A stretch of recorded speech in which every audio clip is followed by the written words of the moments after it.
Welcome to a very quiet episode of Chess Club. Thank you for watching and tuning back into the show. I appreciate you giving me your attention and energy. I hope it's not in vain. I hope that this episode is valuable to you and provides you some kind of benefit to listening.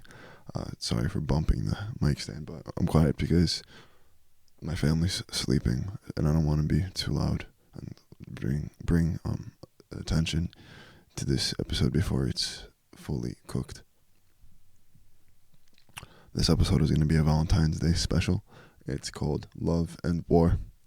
And if you stick around to the end, if you're from my personal life, I might drop a few juicy stories that a lot of people have been waiting to hear. Nothing like leaking personal information, but just the plot of how everything turned out resulted in me making podcasts about Valentine's Day, to say the least. So, welcome to Love and War, a Chess Club Valentine's special.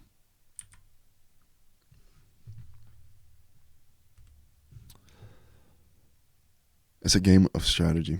It's Love and War are both strategy games, and there's a lot of strategy that you can use in this field. For instance, on the chessboard, you have to think a few moves ahead. You have to anticipate what the other side is doing. And I have a little good proverb here, not from the Bible, but it's a good proverb. Life is like playing chess with God. Your moves are called choices. His moves are called challenges. We're going to dive a little bit deeper into what this is talking about, but I just thought that was deep, so I added it. And I'm using 3 screens. I'm forgetting which ones I'm clicking with. I have to click on the mouse. Next slide. So this is a sponsored segment. All of my slideshows can be found on the website, chess with a 3.club. So ch3ss.club. And for all inquiries about business development, such as web development, search engine optimization, content creation, copywriting, or all other services, visit projectzmedia.com. And soon enough, there's going to be probably a pop-up where you can put in your email or phone number. Probably, I would prefer phone number because that's how I would expect it to be for myself. A phone number where you just enter a list. It's an Excel sheet in the computer, where I will be able to send out like notifications, like really important things. That being said, this is the first notification I'm putting out into the internet of a challenge I'm going to be starting in the future. This is the sponsored segment after all, so I'm going to be launching a $100 stock trading challenge on April 20th, 2023. The reason I'm doing it on 420 is because an ounce of weed costs like $100 here in the street. I don't know, over the table it's probably, over the counter it's probably more expensive because taxes, but $100 if you're going to be spending on weed on 420, then I would appreciate, you would appreciate actually technically, if, I don't know yet, you're just going to have to watch to find out, right? But tune into this $100 stock trading challenge on 420 and maybe play along with your $100 instead of spending it on pot. You don't necessarily have to spend it on, like, that's not the message. The message is you could spend it on a plane ticket, you could spend it on a business or whatever. I learned this lesson myself, so I hope that you make do with the lessons I've learned without learning them yourself. So if you want to tune into the stock trading challenge, that's going to be on 420. We're already 4 minutes in though, so to support this podcast, use my referral link to open a brokerage account on Robinhood and Webull. Links in the description. So, a love story. The player and his piece. Everybody knows at the end of the day the same truths and the same falsehoods. Most of everybody. And this title is just a play on words. It's a play on keep the peace to keep the peace, which makes sense in this context because war and love keep the peace to keep the peace. So keep the peace it means like keep the pole, keep the gat, keep the handgun on, keep the weapon, right? Keep the sword or keep the pen. Keep it on you, like keep your character in line, keep your character in check. So like if the pen is mightier than the sword and your word, the power of your word, keep that in line with your character. And if you keep your weapon, your peace, if you keep your peace, then you keep your peace, like your world peace, the peace of your own world. So no matter what kind of adversity you get put through, whatever challenges you get put up with, like at the end of the day, you have to be rationally reactive instead of proactively resistant. So a love story, the player and his peace. These are the blunders I had to learn the hard way. Don't put a queen before the kingdom. That's an analogy for don't put women before business. That's the first blunder. The second most important blunder that's going to cost you the game of love and war is putting kingdom before the king himself. That's funny. That's a funny slip. Putting the kingdom before the king is an analogy for putting business before God. This is also a mistake I might still be making. And the third blunder I've learned through my adolescence is thoughtlessly reacting to the immediate challenge, which I guess I just talked about a few seconds ago. This is essentially saying, like, when you're hit with something provocative, when your emotions spike, don't react right away. The best thing you can do is develop this system of observation, so you can observe thoughts and apply the antidote to that thought. So if you're having like thoughts of like breaking a rule, then the antidote you would inject into that thought is authority. So, and I have at the bottom I have an asterisk. Love requires patience, strategy, and sacrifices. And that's just the minimum system requirements. I didn't make the rules. And now we're on to war.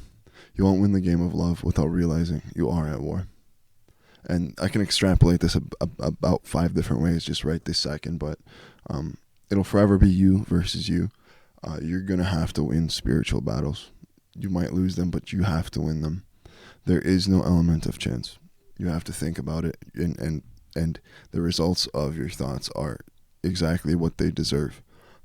If you didn't think about the anticipated result of your actions, then you're going to have to live with the consequences. So sacrifice is a requirement. And calculated sacrifice is a necessity. And you want to be making sure that you're sacrificing the right things, especially when it comes to time and capital. And you need to realize your roles. So this is, at this point, this podcast applies to anybody, kings and queens out there. But you need to know when you're a king, and you need to know what a king's role is, and you need to know what his responsibilities and duties and entitlements are. Same thing for queens. You need to know what you should be entitled to and what you shouldn't be entitled to. You need to know exactly what your purpose is, and you need to let your purpose, like, it should be natural. Like if you're born one way, then that's the one way you were born. Don't let adversity change your trajectory unless it's for the better. Kings and queens. I have an anecdote up here at the top right. I feel like I missed something in the last slide, but it's okay. We're already running the really long podcast. A boy plays and fears to lose his queen. Meanwhile, a girl plays, risking all the other pieces to protect the king. And that's just to summarize the purpose of the roles. So make sure that you stay in your gender roles. If you're a woman, be a woman. If you're a man, be a man. And you're not going to do it right. You're not going to do it right. You're going to get mad at yourself for doing it wrong unless you're just born different. Unless you're just built different, need special. Kings and queens, I've got a poem for you. Kings and queens. That's the title of the poem. The king, strong and bold, just like a man. The queen, graceful, as wise as she can.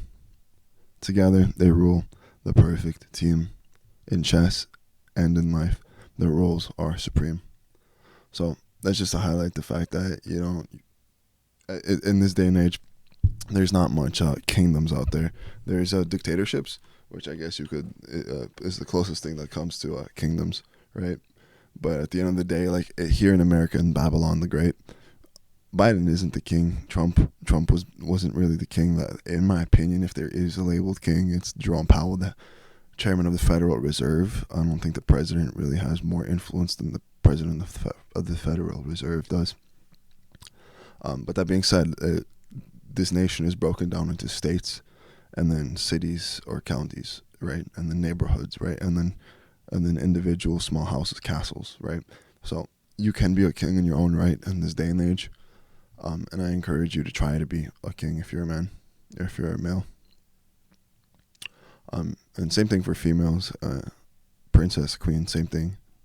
If you're, you shouldn't act like a princess your entire life, because at one point you're just gonna be, you're worth sacrificing. So the key takeaways, we're already at 10 minutes. We're way over the timer, but it's okay. The keys are from this. The key takeaways are sacrifices are unavoidable. So you should be sacrificing the right things, like time for education or experience or value, and because you're going to be sacrificing time either way. So don't be devaluing yourself for time. That's the easiest mistake to make. Second key is refrain from blundering your queen. This is where I was talking about. We could talk about a few stories, but I don't want to. We can talk about it on a live stream if we get this podcast big enough, but right now it's too small to risk that much. But refrain from blundering your queen. You don't want to lose something quality at the right time. At the end of the day, like, guys will tell you, like, yo, you can always get a new queen, right, by upgrading a pawn in the game of chess, technically. But at the end of the day, like, there is a certain degree of truth to that.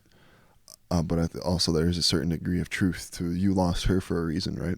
So you have to, sure, you will be able to, like, upgrade your pawn and get a new queen, to say, so to say, unless you're like a 60-year-old guy at that point. Like, if you lost your queen if you lost your queen, it's because she died in battle, like literally, like on a deathbed. But if you're blundering a queen, it's like you lost her because, from my personal experience, all right, we're going to spill the beans. You lost her because you weren't a king. You were just too busy being a pawn in the grand game. So you weren't a king, and you didn't do everything that a king that's worthy of keeping a queen did.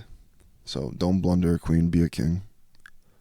If you are winning often, then that's a bad thing. I know it's in green, but if you're winning often, that means you're playing checkers. You should probably set your goals higher if you're winning too often. And that's also from personal experience. Losing is learning. So there's no such a thing as failure. There is such a thing as failure. If you have a goal and you miss it, that is exactly what failure is. But it's also a really good thing when failure happens, because that means you're setting your goals high enough. And the last key takeaway or battle strategy: in your role as a pawn or a king, shout out the boys, do not discredit the hand that in your role. I should switch this. I won't switch it, but let me just rephrase the last key. In your role as a pawn, king, or queen, do not discredit the hand that moves you toward growth or discomfort or adversity or challenges. So in your role as a pawn, don't discredit the hand that moves you towards adversity. And we go back to the second slide. His moves are challenges. His moves are called adversity. Your moves are called choices. So when you're faced with the other side's team or position, then you have to make a choice. And at the end of the day, that's the beauty of it, is you get to make a choice. And that's why I think life is like playing chess with God. This has been Love and War, Chess Club Valentines special. Thank you for listening all 15 minutes of this podcast. And I hope you have a great day today. Make sure that you keep a Bible distance, and honestly, throw away the contraceptives. As I've been aging, I've been learning a lot about, like, people that you can use your energy to either, like, you have potential energy, right? As a male, you have potential energy. You can either create living matter out of the potential energy, or you can waste it, or you can retain it and basically exchange it. So keep that in mind this Valentine's Day. Hopefully lots of growth in the population in 9 months. And also don't forget about the $100 stock trading course. starting April 20th, 420, $100 challenge. And as always, thank you for watching. Share this and listen harder.